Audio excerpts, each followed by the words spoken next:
सूरत अल-फातिहा कुरान मजीद की पहली सूरत है जो 7 आयात पर मुश्तमिल है। इसे अलिफामु अल किताब, अलिफामु अल कुरान और सब मसानी भी कहा जाता है। इस सूरत की अजमत और अहमियत का अंदाजा इस बात से लगाया जा सकता है कि हर नमाज की हर रकत में इसका पढ़ना फर्ज है। नबी करीम ने फरमाया, जिसने सूरत अल-फातिहा न पढ़ी उसकी नमाज नहीं हुई। सही बुखारी और मुस्लिम। ये सूरत दरअसल पूरे कुरान का खुलासा है। इसमें तौहीद, इबादत, दुआ, हिदायत, रहमत और इखलास के तमाम पहलू जमा हैं। इसीलिए इसे कुरान का खुलासा कहा जाता है। तर्जुमा: अल्लाह के नाम से शुरू करता हूँ जो बड़ा मेहरबान निहायत रहम वाला है। तफसीर: ये अल्फाज अल्लाह ताला के हर काम की इब्तिदा में बरकत, रहमत और तौफीक के लिए कहे जाते हैं। अर्रहमान और अर्रहीम दोनों अल्लाह की सिफत रहमत की तरफ इशारा करते हैं, मगर फर्क ये है कि अर्रहमान वो रहमत जो सब पर आम है, खा मोमिन हो या काफिर। अर्रहीम वो खास रहमत जो क़यामत के दिन सिर्फ अहले ईमान पर होगी। ये आयत हमें सिखाती है कि हर काम अल्लाह के नाम से शुरू किया जाए ताकि इसमें बरकत और कामयाबी हो। सब तारीफें अल्लाह ही के लिए हैं जो सारे जहानों का परवरदिगार है। तफसीर: यहाँ अलहम्द से मुराद हर तरह की कामिल तारीफ और शुक्र है। अल्लाह ताला की सिफ़ात कमाल और उसकी नेमतों पर शुक्र अदा करना लाजिम है।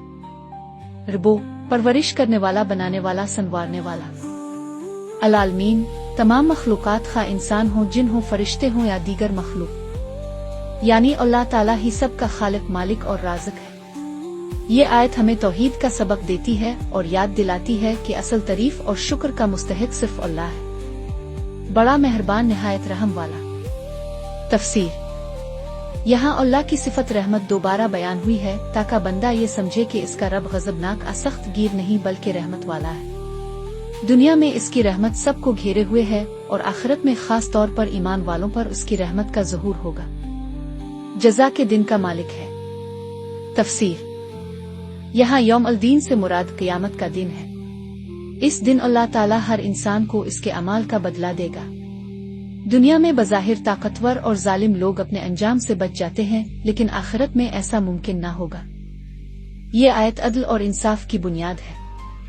ये बंदे को याद दिलाती है कि हर अमल का हिसाब देना है। हम सिर्फ तेरी ही इबादत करते हैं और सिर्फ तुझ ही से मदद मांगते हैं। तफसीर: यहाँ बंदा बराह रास्त अल्लाह से बात करता है। इबादत अल्लाह के आगे आजिज़ी और बंदगी इख्तियार करना, इसके अहकाम पर चलना और उसके सिवा किसी को माबूद ना मानना। इस्तानत, हकीकी मदद मांगना सिर्फ अल्लाह से जायज़ है।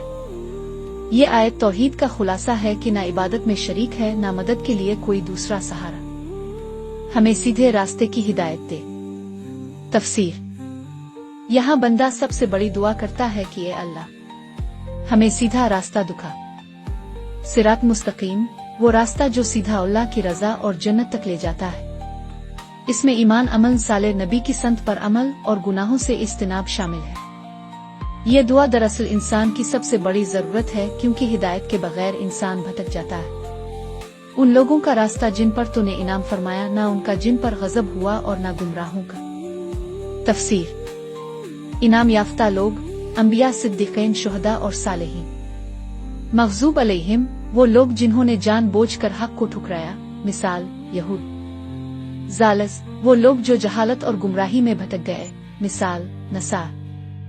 ये दुआ दरअसल बंदे को ये सिखाती है कि वो अल्लाह से सीधी राह मांगे जो इनाम याफ्ता लोगों की राह है, और गुमराह कौमों की राह से बचने की दुआ करे। सूरत अल-फातिहा के फ़ज़ाइल: ये सूरत नमाज का लाज़मी हिस्सा है, इसके बगैर नमाज नहीं होती। इसे अम्मु अल कुरान कहा गया क्योंकि ये पूरे कुरान का खुलासा है। नबी ने फरमाया, सूरत अल-फातिहा सबसे बड़ी सूरत है जो कुरान में नाजिल हुई। ये शिफा देने वाली भी है। सहाबा किराम ने इसे पढ़कर बीमारों को शिफा दी। खुलासा: सूरत अल-फातिहा हमें अल्लाह की तौहीद, रहमत, रबूबियत, आखिरत के हिसाब, इबादत में इखलास और हिदायत की दुआ का सबक देती है। ये दरअसल बंदे और रब के दरमियान एक मुकालमा है।